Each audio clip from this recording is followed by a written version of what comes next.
Sabi mga kababayan ni Franco Mabanta, yung founder ng PGMN, we are innocent. Yun ang kanyang spin. I think hindi obra yung we are innocent spin niya.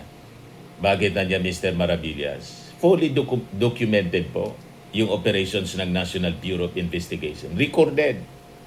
Mula doon sa pakikipag-usap nila sa contact para i-deliver yung pera hanggang doon mga kababayan sa pinusasan sila, recorded sa video ng NBI agent. Kaya hindi uobra itong we were innocent. Yan o. Tingin ko nasa ilalim ng misa, sa ilalim ng upuan yung camera. Yan o. Upuan yata ito. Oh. Recorded siya, mga kababayan.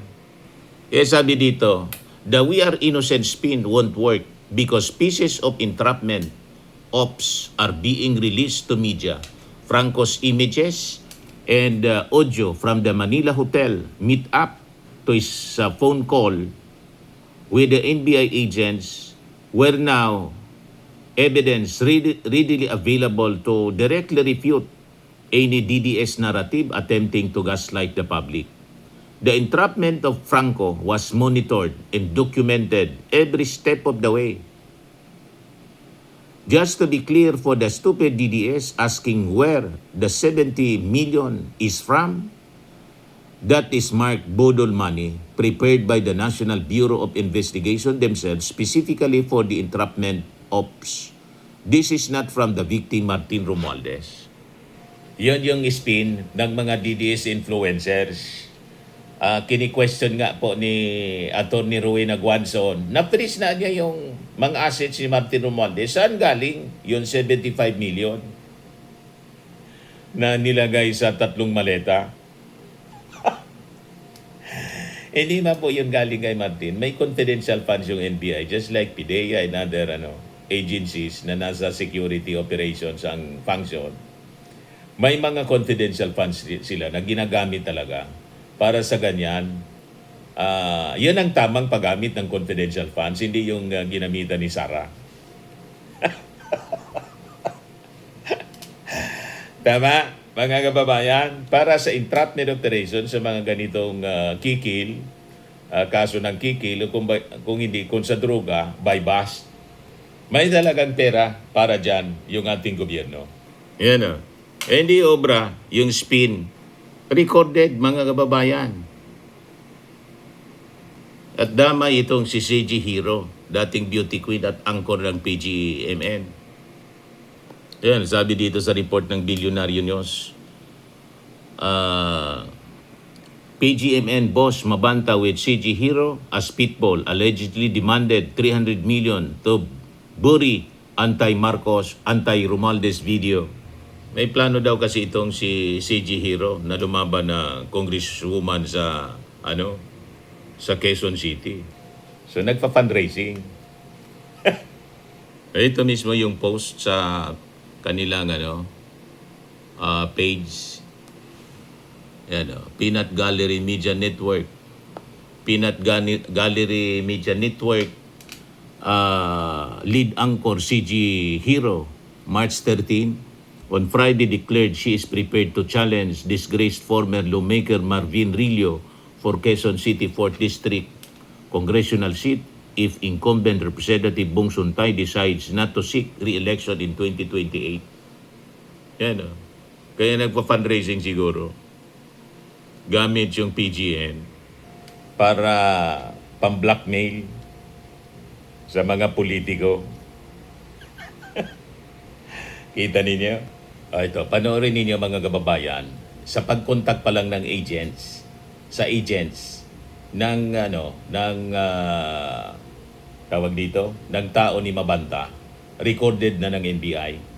Yan Hello, sir. Ikuha natin. Hello, sir. Thank you, sir. Okay, see you. Okay, bye-bye. Ay, madali. Ulitin natin. Yeah. Call sa Hello, telepono. Hello. Hello, sir. Ako. Hello, sir. Malapit na kami, sir. Dito sa, ano na kami, siguro mga, mga one. Sir, ano, tatawagan ko na siya, no, sir? Si Jimmy? Si Jimmy, Paano bang, ano naman yun, sir? Tao mo naman yun. Paano namin siya, ano?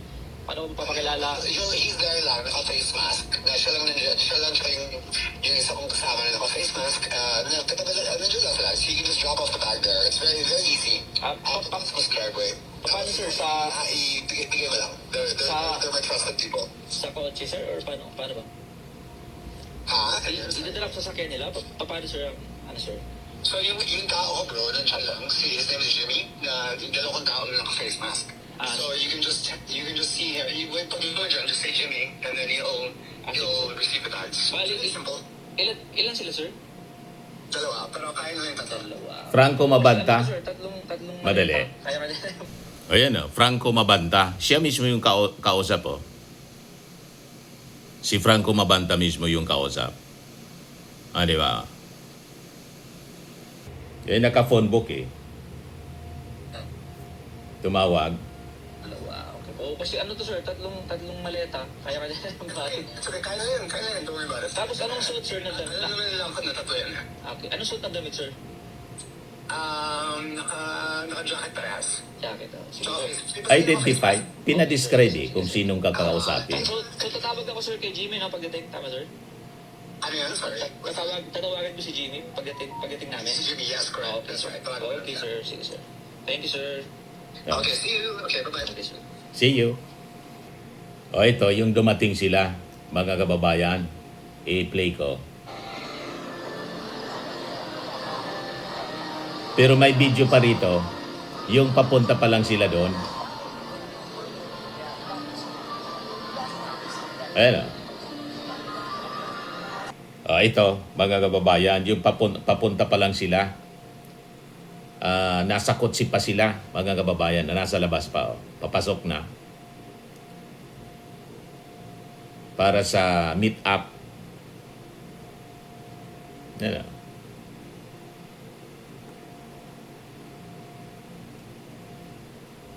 Panoorin natin. Dokumentado hanggang sa sinagawa. May media nakasama si John Consulta ng GMA.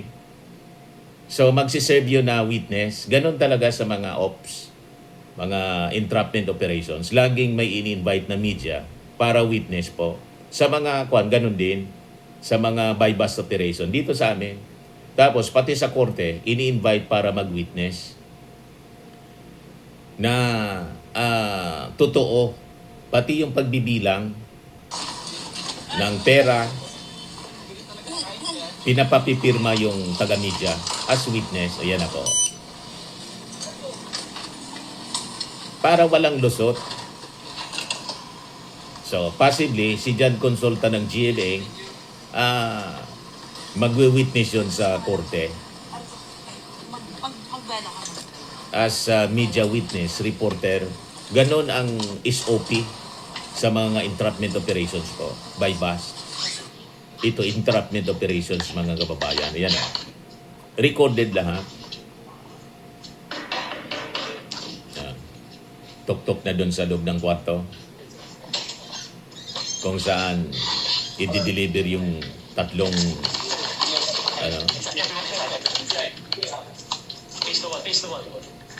face the wall. Tatlong maleta. Kaya, yung mga DDS pala, yung mahilig sa maleta. Di ba? Mga kababayan. Ayan o.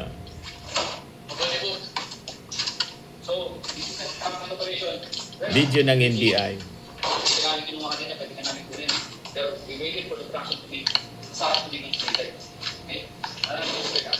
Kaya hindi i-obra yung palusot nila.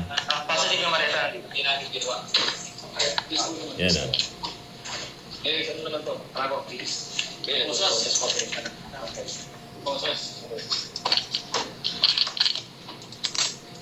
Dala-dala ng mga taga-NBI yung mali-malitang pera para i-deliver. Yan o. Tinusasa na sila. Di ba?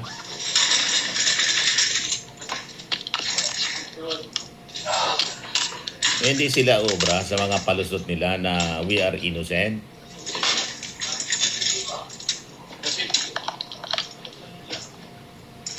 Recorded lahat. Yan o. Yan yung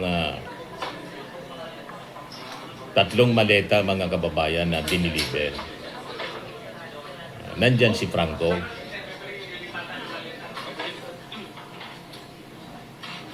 Yan o. Red-handed. Huling-huli mga kababayan.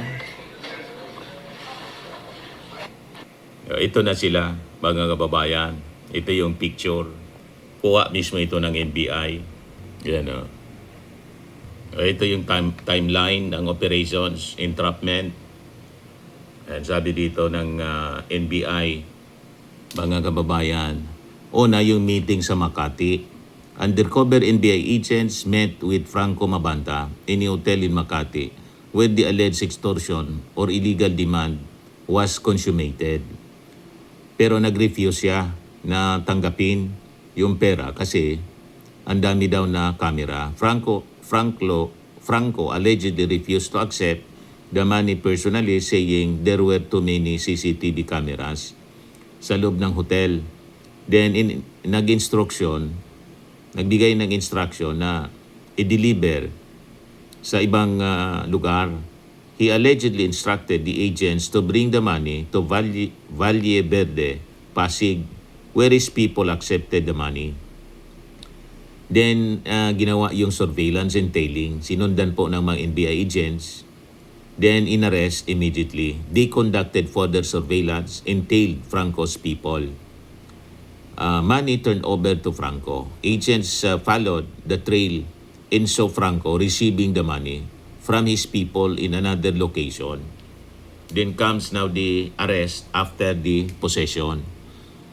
Then and there, NBI agents arrested Franco Mabanta after getting his hands on the marked money. Ang palusot niya, ang palusot ni Franco, set up daw sa kanila. Hindi yon set up. Malinaw na entrapment. Kausap ka. Set up kung hindi ka